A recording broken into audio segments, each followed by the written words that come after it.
Әлқисса Нұх пайғамбардың заманында мынандай бір қызық болды дейді. Тәңір тағаладан әуез келді дейді. Ей Нұх тұр, мына адамдардың бәрі арыстықтан азып тозып бітті, бұлардың бәрі шаруасының бәрі. Бұлардың бәрінің көкіректеріне шайтан ұя салды. Енді тіршілікті жаңалайын, бұлар тұқым тұқиянымен жойып құртамын деп айтты, суға тұншықтырып. Сен кеме жаса.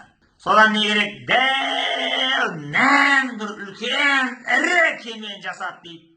Ол бітпейді кеме тағы да. Ол бір өзі Нұх пайғамбар 1000 жыл жасаса, соның бір 800 жылын ба 900 жылын ба сол кеме жасауға жұмсайды ғой. Соны кемені дейді үлкен қылып соққаннан кейін жан-жануарлардың бәрі ішінде сау саламат сақталу үшін бөлме мынандай кабина мынандай ұяшық тор қылып жаңағыдай қора қылып кетті дейді. Бөліп баратыр сол кемені жарысына асқан кезде қаланың халқы келіп сұрады дейді. Ей Нұх, не бұл деп. Ой, солай кеме ертең мына құриды тұқымны. Бәрі осы иман келтіргендер осы кеменің ішіне мініп тірі қаласыңдар. Адамдар мазақтап, әжуалап күліп, жынды алжыған қақпас, сорлы алжыған қақпас. Ей, таудың төбесінде не алған су бұл? Не әңгіме мынау? Сосын елдің бәрі отырған жерінде мазақтап ананы күледі енді. Содан бір күн бір есалаң барды да ана туалетіне, кеменің ішіне кірді айтты, мына кеме емес, туалет қой дайын тұрған. Мына әжетхана ғой. Соған не керек, ұл дәретін тастады дейді, одан біреу кішілер етін кеп зәрін сындырып дейді. Соны ана қаланың имансыз халқының бәрі Нұх пайғамбарды қорлап мазақтаймыз деп соны ішін туалет қылды дейді ғой. Үлкенде кішіде жағы ана арсыз әйелдерде ұят жоқ, аят жоқ, ішіне кіріп алып сарылдатып, дарылдатып осы ішін бәрін толтырып мүңкітіп кетті дейді.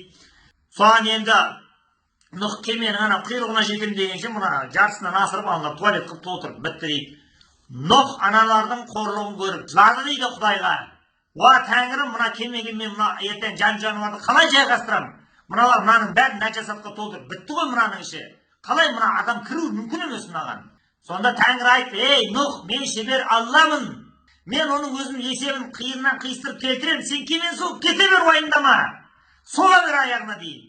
Соған Нұх жарайды деді да соға берді. Кеме бітем дегенше мына аяқ бәрі бітті дейді ғой, аналар толтырып дейді.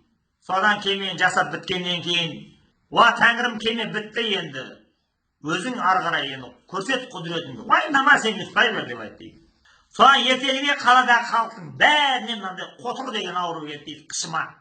Соны үлкені бар, кішісі бар, мынандай бала шаға бәрі үстерін терілерін кетіп осы қасына береді, дар-дұр, осы қонаққа барса да, тойға барса да, қойға барса да, қалаға барса да, базарға барса да, далаға барса да, осы қасынып жүрген бір адам күндізде, түнде де ұйқы жоқ бейшаралар, осы үстерінің бәрі қасына беріп, осы қаны жыны шығып, быт-шыт болып кетті дейді бейшаралар әлі жүр. Содан не керек? Bir күні бір есалаң тағы да жаңа дәрет сындырайын деп кеменің ішіне кіріп бір жеріне енді отыра беріп дейді. Аяғы тайып кетті дағыны өзінің нәжасатынан былқ ете қалды дейді. Одан аяғын тұра беріп және құлады. Сол өзінің зәріне аунап, әбден еді шошқақсып масқара болды дейді. Бірақ Құдайдың құдіреті сол жерде қотыры жазылып, ауылынан құлан таза айырып шықты дейді. Бірақ енді үстінің бәрі енді сатал жаңа ауылына келеді дейді бұқсасы. Onun bәрі ей мынау несі? Ойбай, мен қотырынан жазылдым осындай да осындай. Қой, қалай? Мына кеменің ішіне барып аунадым нәжасатқа. Ойбай, ем болса болды, кеттік деп бізде барайық. Содан қалада халықтың бәрі кетті дейді ғой, шұбырып кеменің ішіне боққа аунаймыз деп. Содан шал-шауқаны бар, бота тайлақ баушарбағымен кемпір кемшік, қыз қырқын жігіт желең, абысын ажындармен балашаға шұбырып осы кеменің ішіне кіріп, ей, бір аунады дейді ғой жаңа жерде сатал бірінің үстіне бір нәжасаттарын жағып зәрдің үстінен шошқадан бекер болды дейді. Бірақ Құдайдың құдіреті сол аунағандардың бәрі сол жазылып кете берді дейді ғой. Содан ішінде бір жаңағы ақсақал сымақ біреу бар еді дейді ақылды. Сол айтты дейді: "Ей, мына кеменің ішінде шифа бар екен. Бұдан былай мына сатал болып үстімізді былғап, мынандай сасып мүңкіп жүрмес үшін кеменің ішін тазалайық. Қолғалайық мына істі. Сөйтейік" деп айтты. Бәрі күрегін жағдай несін, сыпырғысын шүберегін, шелегін, суын, ыстық суын сабындарын бәрін алып кеп, әй тазалап дейді өздерінің тастаған заттарының бәрін. Тілімен жалағандай қылып дейді, тілімен жалағандай. Іші деген осы жайнап кетті дейді. Содан азанда Алладан әуез келді дейді: "Ей Нұх, тұр, қара кемеге." Қараса дейді, кеме деген осы күннің сәулесіне шағылысып, Жалтырап тұр дейді ғана кеменің ағаштары. Қалай көрдің бе деп? Ла илаха иллалла. Сен шегі Аллахсың шынымен де. Мына қалай мына кемені бір түнде сен айнадай қылдың. Өздеріне тазалаттың ғой, өздеріне. Мен сондай құдіретті құдаймын, олардың өздеріне істетемін мен бұны деп айтты дейді. Содан не керек? Ал болды енді, кеме тазарды, дайындығыңды қыла бер, ертең толқын су қаптайды дейді.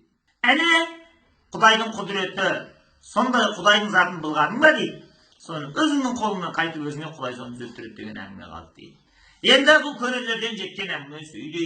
Анық қанығын бір тәңірім өзі біледі. Тек кейінгі ұрпақ, мына алдыңғы ағалар бізге бір есті әңгіме қалдырмады деп ренжімесін деп аз кем сөз шығарып отырмыз әне.